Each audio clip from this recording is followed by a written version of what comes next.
എന്റെ പ്രിയമുള്ള സഹോദരങ്ങളെ, മഹാനായ നബി മുഹമ്മദ് മുസ്തഫ സല്ലല്ലാഹു അലൈഹി വസല്ലമ തങ്ങൾ മസ്ജിദുൻ നബവിയിൽ ഇരുന്നിട്ട് പ്രവാചകൻ തന്റെ സ്വഹാബത്തിന്റെ മുന്നിൽ മരണത്തിന് ശേഷമുള്ള ഒരു ജീവിതത്തെ കുറിച്ച് പറഞ്ഞു കൊടുക്കുകയാണ്.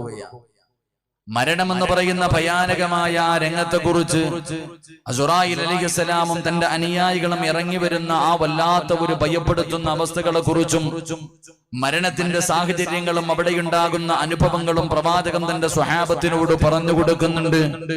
അവിടെ നിന്നുകൊണ്ട് ജനാസ ആറടി മണ്ണിന്റെ അകത്തേക്ക് ഇറക്കി വെക്കുമ്പോൾ ആ ഖബർ എന്ന് പറയുന്ന അൽ ഖബ്റു അവ്വലു മൻസിലിൻ മിൻ മനാസിലിൽ ആഖിറ എന്ന പ്രവാചകൻ സല്ലല്ലാഹു അലൈഹി വസല്ലമ തങ്ങൾ പഠിപ്പിച്ചു തന്ന ആ ഖബറിന്റെ ഭയാനകമായ അവസ്ഥകളെ കുറിച്ച്, അതിന്റെ ഇരുളിനെ കുറിച്ച്, അതിന്റെ ഏകാന്തതയെ കുറിച്ച്, അതിന്റെ ഞെരുക്കത്തെ കുറിച്ച് അള്ളാഹുവിന്റെ പ്രവാചകൻ സല്ലല്ലാഹു അലൈഹി വസല്ലമ തങ്ങൾ തന്റെ സ്വഹാബാക്കളോട് പറഞ്ഞു കൊടുത്തു.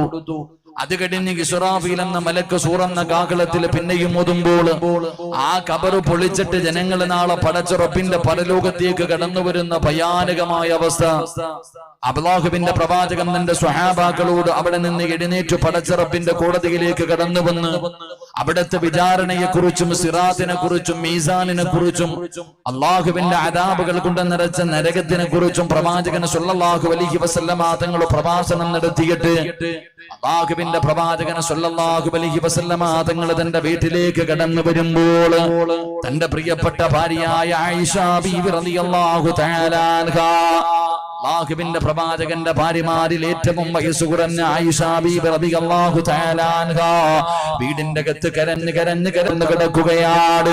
അല്ലാഹുവിന്റെ പ്രവാചകൻ വീട്ടിലേക്ക് കടന്നു വന്നു. കരഞ്ഞ് തളർന്നു കിടക്കുന്ന ആയിഷ ബീവി റളിയല്ലാഹു തആല അൻഹയെ കാണുമ്പോ അല്ലാഹുവിന്റെ പ്രവാചകൻ അടുത്തേക്ക് ഓടി വന്നു. ആയിഷ ബീവി റളിയല്ലാഹു തആല അൻഹയുടെ തലയെടുത്ത് മടിയിൽ വെക്കുകയാണ്. എന്നിട്ട് പ്രവാചകൻ അവിടുന്ന് ചോദിച്ചു, ആയിഷ, എന്തിനാ നീ കരയുന്നത്? എന്താണ് നിനക്ക് സംഭവിച്ചത്?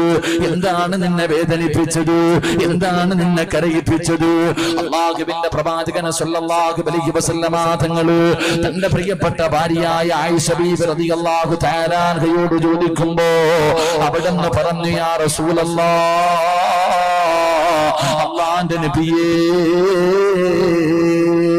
അങ്ങ് പ്രവാസമതാ അങ്ങ് സഹാബാക്കളോട് പറയുന്നത് കേട്ടിട്ടാണ് മരണത്തിന് ശേഷമുള്ള യഥാർത്ഥമായ ഒരു ജീവിതത്തെ കുറിച്ച് പറയുന്നത് കേട്ടപ്പോ ആ മരണത്തിന് ശേഷമുള്ള ജീവിതത്തെ കുറിച്ച് അതിനെ കുറിച്ച് ഓർത്തിട്ടാണ് ഞാൻ കരയുന്നത്.